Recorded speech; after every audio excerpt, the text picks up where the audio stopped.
Hello guys, welcome to market scrutiny. तो आज बात करने वाले हैं भाई गवर्नमेंट के एक शेयर की जिसका नाम है मजगान डॉक। शिप बिल्डिंग और शिप रिपेयरिंग का भाई काम है। डिफेंस के मतलब जो भी इक्विपमेंट्स होते हैं सबमरीन वगैरह उन सब में काम करता है, ये डील करता है।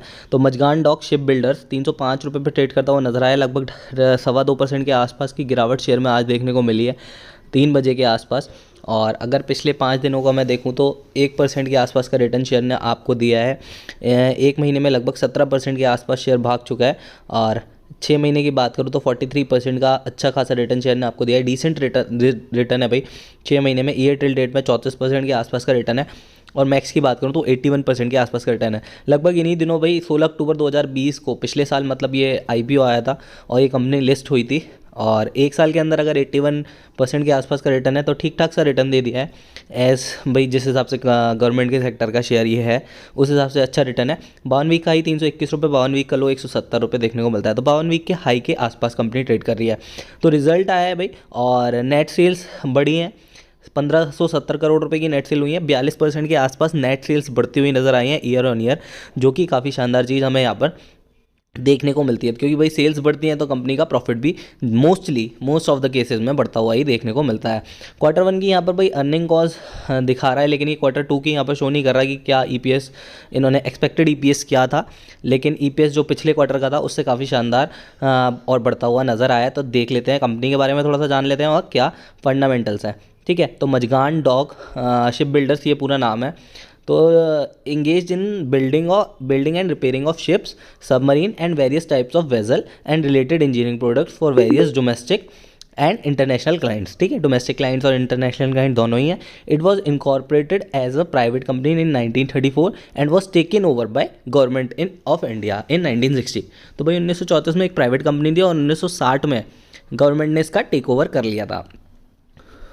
6176 करोड़ का मार्केट कैप हमें यहाँ पे देखने को मिलता है। आरओसी की बात करूँ तो 22.8% है, अच्छी खासी आरओसी है। और आरओई की बात करूँ तो भाई 18.8% है। बुक वैल्यू शेयर की 170 रुपये में देखने को मिलती है। फेस वैल्यू 10 रुपये, अभी 305 रुपये के आसपास ट्रेड कर रहा है, मतलब लगभग अपने 52 वीक के हाई के पास है। डिविडेंड यील्ड काफ़ी अच्छी है, 2.37% के आसपास की डिविडेंड यील्ड भी यहाँ पर हमें देखने को मिल जाती है। अब बात करते हैं प्रोज और कॉन्स की। तो कंपनी भाई ऑलमोस्ट डेट फ्री है और क्वार्टर रिजल्ट अच्छा एक्सपेक्टेड है जो कि आया भी है भाई।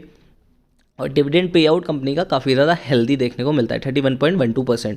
कॉन्स की अगर बात करूँ तो सेल्स ग्रोथ पिछले 5 सालों में थोड़ी सी कम रही है और अर्निंग भाई 525 करोड़ रुपए की अदर सोर्सेज से भी है। अगर कॉम्पिटिटर्स की बात करूँ तो Cochin shipyard, garden reach, Reliance navigation engineering, knowledge marine, Haryana ship और लक्ष्मीपति इंजीनियरिंग, ये इसके मेन कॉम्पिटिटर्स हमें देखने को मिलते हैं। अब बात कर लेते हैं क्वार्टरली रिजल्ट की। तो पिछले क्वार्टर में कंपनी को 1214 करोड़ रुपए की सेल्स मिली थी। इस क्वार्टर में कंपनी ने 1570 करोड़ रुपए की सेल्स की हैं। तो भाई पिछले 3 सालों में अगर देखो तो हाईएस्ट एवर सेल्स कंपनी इस क्वार्टर में करती हुई नजर आई है। और अगर मैं प्रॉफिट की बात करता हूँ तो भाई नेट प्रॉफिट कंपनी को पिछले क्वार्टर में 102 करोड़ का हुआ था, जो इस क्वार्टर में बढ़ के 135 करोड़ हो गया है। पिछले 4 क्वार्टर देखो तो 141 करोड़, 259 करोड़, 102 करोड़ और 135 करोड़, मतलब काफ़ी अच्छा पिछले 4 क्वार्टर में कंपनी करती हुई नज़र आई है। तो ट्रेलिंग 12 मंथ काफ़ी ज़्यादा अच्छे हो जाते हैं। सेल्स की बात करूँ तो मार्च ईयर ऑन ईयर की बात करते हैं तो मार्च 2020 में 4905 करोड़, मार्च 2021 में 4048 करोड़ और पिछले 12 महीनों में 5349 करोड़ रुपए की सेल कंपनी करती हुई नज़र आई है। और अगर प्रॉफिट की बात की जाए तो पिछले 12 महीनों में कंपनी को काफ़ी अच्छा प्रॉफिट यहाँ पर देखने को मिला है। अगर मैं बात करूँ पिछले साल की तो 471 करोड़ का प्रॉफिट, इस साल 514 करोड़ का प्रॉफिट और पिछले 12 महीनों में 637 करोड़ रुपए का प्रॉफिट कंपनी को होता हुआ नजर आया है। तो भाई एक इंक्रीजिंग ट्रेंड का ग्राफ यहाँ पर बन रहा है, जिसके हिसाब से शेयर के प्राइस ऊपर जाते हुए आपको देखने को मिल सकते हैं। ईपीएस भी भाई पिछले 12 महीनों का देखूंगा तो 31 रुपये 59 पैसे के आसपास देखने को मिलता है। एक साल का कंपाउंड एनुअल ग्रोथ रेट देखी जाए तो 77% के आसपास है। अब बात कर लेते हैं बोरोइंग की कंपनी के आसपास क्या बोरोइंग चल रही है। तो कंपनी के पास भाई कोई भी बोरोइंग नहीं है, पूरी डेट फ्री कंपनी है, किसी का भी कोई कर्ज नहीं है, ऑलरेडी भाई गवर्नमेंट की कंपनी है। तो यहाँ से भी काफ़ी अच्छा पॉइंट, एक प्लस पॉइंट हो जाता है कि कंपनी पे बोरोइंग ज़ीरो है और एक डेट फ्री कंपनी है, जिसकी वजह से कोई इंटरेस्ट या कुछ भी कंपनी को नहीं पे करना पड़ता। अब बात करते हैं शेयर होल्डिंग्स के पैटर्न की। तो यहाँ पर डेप्टर्स डे भी भाई इंक्रीज़ करती हुई कंपनी नज़र आई है, 107 थे, उसमें भी काफ़ी अच्छा किया है, मतलब कम कर दिए हैं, तो बेटर वे है, मतलब 87 डेज़ रह गए हैं। प्रमोटर्स की बात करूँ तो यहाँ पर 84.83% प्रमोटर्स की होल्डिंग है। फॉरेन इन्वेस्टर्स की होल्डिंग यहाँ पर बढ़ती हुई नज़र आई है, 0.92% के आसपास फॉरेन इन्वेस्टर्स की होल्डिंग है। डोमेस्टिक इन्वेस्टर्स की होल्डिंग 0.43% है, और आप जैसे मेरे जैसे लोगों की भाई 13.83% के आसपास की होल्डिंग यहाँ पर देखने को मिलती है। एक चीज़ गौर करने वाली है यहाँ पर डिविडेंड यील्ड, क्योंकि भाई डिविडेंड यील्ड यहाँ पर 2% से भी ज़्यादा की देखने को मिल रही थी, तो उसके बारे में बात करेंगे। उससे पहले भाई देखो, सबसे ज़्यादा प्रमोटर्स के पास ही होल्डिंग है 84%, और काफ़ी बड़ी होल्डिंग हो जाती है प्रमोटर्स के पास।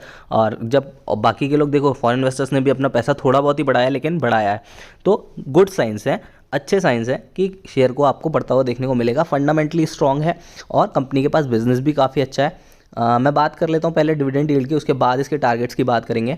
तो देखो भाई, सितंबर 20 को ही कंपनी ने ₹1.83 का डिविडेंड दिया है, उससे पहले फरवरी में ₹5.41 का डिविडेंड दिया था। तो डिविडेंड के मामले में भी कंपनी काफ़ी अच्छा आपको डिविडेंड प्रोवाइड करती है। तो ये था भाई पूरा एनालिसिस मजगान डॉक का।